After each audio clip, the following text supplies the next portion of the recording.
Hello future IITians and NITians. तो आज अपन बात करेंगे काफ़ी इंटरेस्टिंग क्वेश्चन के बारे में। जैसे कि आप लोगों को यहाँ पे दिख भी रहा है, ये क्वेश्चन देखने में काफ़ी ज़्यादा डिफिकल्ट लग रहा है, लेकिन जेई एडवांस के पर्सपेक्टिव से अपन बात करें तो ये एक इजी क्वेश्चन की कैटेगरी में आता है। अब देखो इस क्वेश्चन को थोड़ा समझ लेते हैं कि कहना क्या चाह रहे हैं।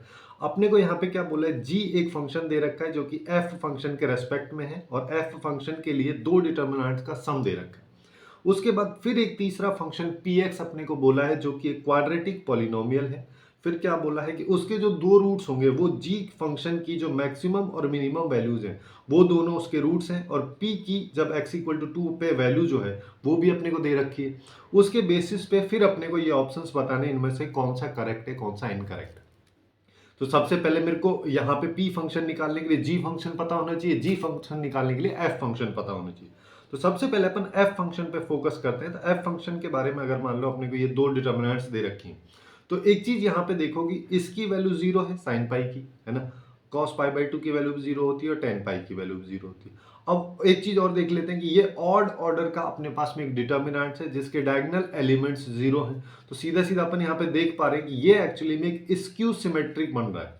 ठीक है, स्क्यू सिमेट्रिक अगर मेरे पास में बन रहा है तो पूरे की पूरी वैल्यू जो है वो जीरो होती है। तो मतलब ये वाला पोर्शन अपना पूरा ही खत्म हो गया। अब देखो, अब मैं यहाँ पे क्या कर सकता हूँ, अब मेरे को केवल ये है, ये वाला फंक्शन है, इसको सॉल्व करना है। इसको सॉल्व करने के लिए भी अपन काफी आसान सा अप्रोच लगा सकते हैं कि अगर मैं R1 रो में R3 रो ऐड कर देता हूं तो मेरे पास देखो हाफ तो आगे है ही, तो यहाँ पे आ जाएगा जीरो, साइन थीटा कैंसिल हो गया, ये भी जीरो हो जाएगा, लास्ट वाला 1 की जगह पे यहाँ पे 2 आ जाएगा, और बाकी जो रोज है वो एज इट इज रहने वाली। यहाँ पे ये आ जाएगा -1 माइनस साइन थीटा और ये 1 आ जाएगा। अब बस इसको सिंप्लीफाई करना है। तो फर्स्ट रो के रेस्पेक्ट में इसको खोल देते हैं, बाकी दोनों टर्म्स जीरो हैं तो लास्ट वाली टर्म्स के रेस्पेक्ट में वैल्यू आएगी, यानी 1/2 तो बाहर है ही, 2 के रेस्पेक्ट में यहाँ पे क्या आ जाएगा साइन स्क्वायर थीटा, -1 आना चाहिए, लेकिन -1 को 1 से मल्टीप्लाई करेंगे तो -1 ऑलरेडी आ रहा है और यहाँ पे भी माइनस है, तो ये प्लस अपने पास में हो जाएगा, जहाँ पे 2 को कैंसिल कर देगा। तो मेरे पास आ रहा है 1 प्लस साइन स्क्वायर थीटा। ये किसकी वैल्यू है, एफ ऑफ थीटा की। अब एफ ऑफ थीटा की वैल्यू अपने पास में आ गई तो मैं काफी आसानी से जी थीटा की वैल्यू निकाल सकता हूँ। तो जी थीटा की वैल्यू निकाल लेते हैं। जी थीटा क्या हो गया, 1 प्लस साइन स्क्वायर थीटा -1, पूरे पे रूट लगा दो, प्लस यहाँ पे अब थीटा की जगह π/2 माइनस थीटा, यानी कि साइन स्क्वायर π/2 माइनस थीटा जो कि कॉस स्क्वायर में कन्वर्ट हो जाएगा। तो यहाँ पे आएगा 1 plus cos square theta -1। Directly मैं यहाँ पे लिख दे रहा हूँ, इस 1 से ये 1 कैंसिल, इस 1 से ये 1 कैंसिल, तो यहाँ पे आ रहा है mod of sine theta plus mod of cos theta. लेकिन एक चीज देखो, यहाँ पे जी फंक्शन के बारे में क्या बोला कि वो फर्स्ट क्वाड्रेंट में है। अब फर्स्ट क्वाड्रेंट में है तो मतलब साइन थीटा कॉस थीटा की वैल्यू या किसी भी ट्रिग्नोमेट्रिक फंक्शन की वैल्यू कभी नेगेटिव होगी नहीं, तो मॉड को हम हटा सकते हैं क्योंकि ये तो पॉजिटिव ही रहेगा। तो जी थीटा की वैल्यू मेरे पास में क्या आ रही है, sine theta plus cos theta. अब मेरे को इसकी मैक्सिमम और मिनिमम वैल्यू चाहिए क्योंकि वही तो पी एक्स फंक्शन के रूट है। अब देखो, एक चीज आपने पढ़ा होगा कि a sin x plus B cos X जो है इसकी मैक्सिमम और मिनिमम वैल्यू जो है root of A square plus B square होती है ना, और minus root of A square plus B square. Since यहाँ पे a और b की वैल्यू 1 है तो ये आ जाएगी -√2 और ये आ जाएगी +√2, दोनों आ गई। लेकिन अब यहाँ पे देखो -√2 का मतलब इसकी पूरे की वैल्यू नेगेटिव, नेगेटिव तो कभी इसकी वैल्यू पॉसिबल ही नहीं है क्योंकि ये तो इनपुट इसका फर्स्ट क्वाड्रेंट में, आउटपुट कभी भी नेगेटिव नहीं आएगा। तो मिनिमम वैल्यू यहाँ पे इसकी क्या हो सकती है, मिनिमम वैल्यू अपने को यहाँ पे इसकी हो सकती है 1। ठीक है, क्योंकि यहाँ पे 0 ले सकते हो, है ना। अगर मैं थीटा की जगह 0 लूंगा तो साइन 0 0 हो जाएगा, लेकिन कॉस 0 तो 1 हो जाएगा, और मैक्सिमम यहाँ पे √2 हो सकते थे। यहाँ पे ये आ गया।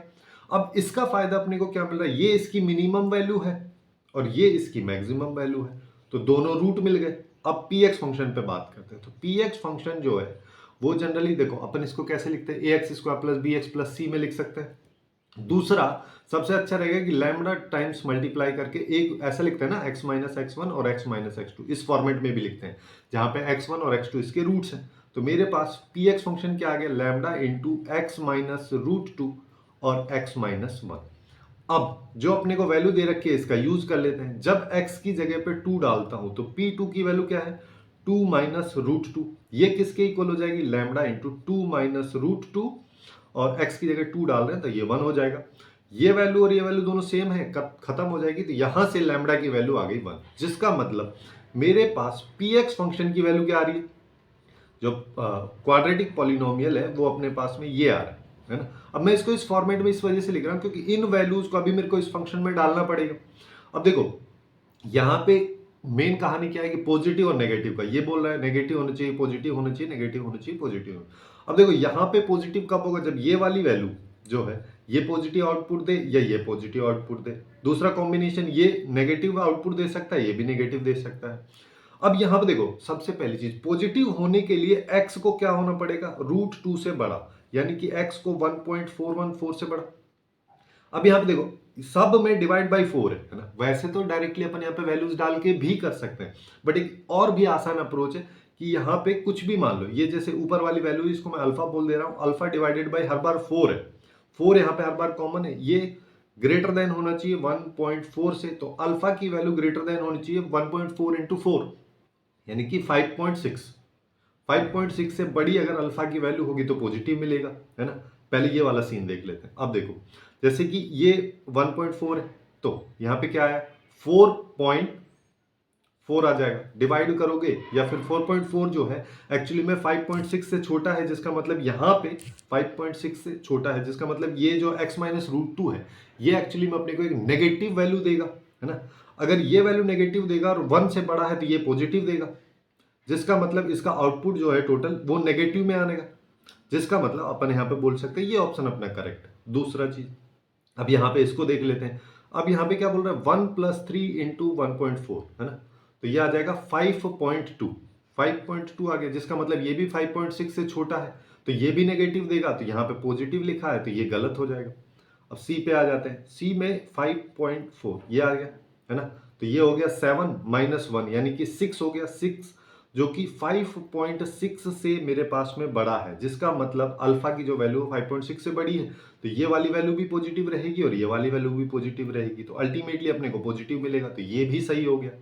अब लास्ट वाले पे आ जाते हैं। लास्ट वाला क्या कह रहा है 5 - √2 यानी कि 5 - 1.4 है ना, तो ये कितना आ जाएगा 3.6 आ जाएगा, जो कि छोटा है ना, और 3.6 है लेकिन ये छोटा है। अब देखो 3.6 को डिवाइड करोगे यहाँ पे 4 से तो ये तो 1 से भी छोटी आ रही है, 0 पॉइंट समथिंग आ रही है, तो यहां से अपने को क्या पता चल रहा है x माइनस √2 जो था, जो अपने पास में दो वैल्यूज थी x माइनस √2 और x माइनस 1, अब यहां से भी मेरे को नेगेटिव आउटपुट मिल रहा है क्योंकि 5.6 से छोटी है।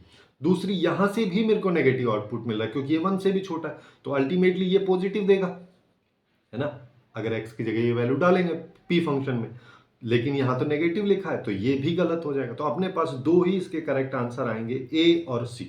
तो कुछ इस तरीके से इस क्वेश्चन को अपन काफी सिंपल अप्रोच से कर सकते हैं, जो देखने में काफी ज्यादा डिफिकल्ट लग रहा था।